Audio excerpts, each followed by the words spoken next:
Ititigil na nga ng bansang Hungary ang pagbibigay ng working visa sa mga Pilipino at iba pa mga nationality para mapatoon o matoon ang sweldo o pagpapasahod ng bansa sa sarili nilang citizen o mga lokal. Yung mga kasalukuyan ng mga OFW na nagtatrabaho sa nasabing bansa ay pwede namang mag-apply ng visa extension. Titigil na ng bansang Hungary ang pagbibigay ng working visa sa mga manggagawang Pilipino simula ngayong Hunyo. Bukod sa Pilipinas, sakop ng bagong polisiya ang mga manggagawa na mula sa Georgia at Armenia. Ayon sa Budapest, layo nitong limitahan ang pagpasok ng foreign workers sa kanilang bansa at maituon ang pagpapasweldo sa kanilang sariling mamamayan. Gayunman ang lahat ng Pilipino na kasalukuyan ng nagtatrabaho sa Hungary ay maaari namang mag-apply ng ekstensyon ng kanilang working visa. Samantala sa bansang Japan naman, iniisip ng gobyerno ng Japan kung paano mapapadali ang mga visa ng mga Pilipino na gustong bumisita sa bansang Japan dahil nga sa patuloy na magandang ugnayan ng Pilipinas at nasabing bansa.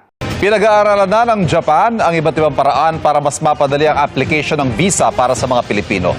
Ay kay Japanese Ambassador Endo Kazuya, malayo ng narating na ugnayan ng Pilipinas at Japan na sentro ang people-to-people exchange.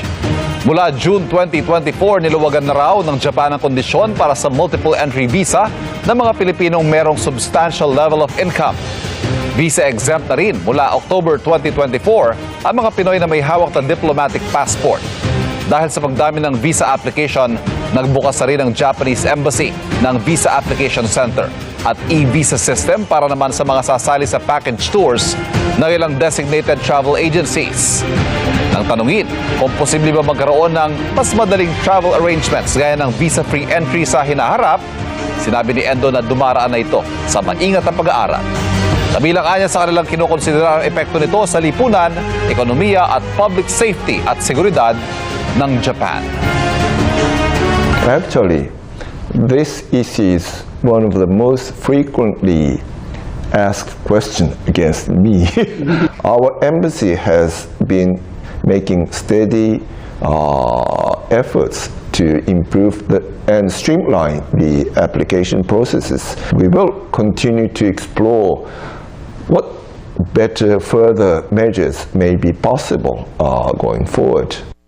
Actually, yung pinaplano sa bansang Hungary ay dati na rin pinaplano dito sa UAE at Saudi na tinatawag na Emiratization at Saudization na papauwi ng mga magagawang Pilipino at iba pang mga nationality pauwi sa mga bansa nila at papalitan ng mga lokal dito. Pero guys, hindi yan natuloy dahil ang mga lokal ay hindi naman kaya magtrabaho bilang hotel workers, F&B at marami pang iba.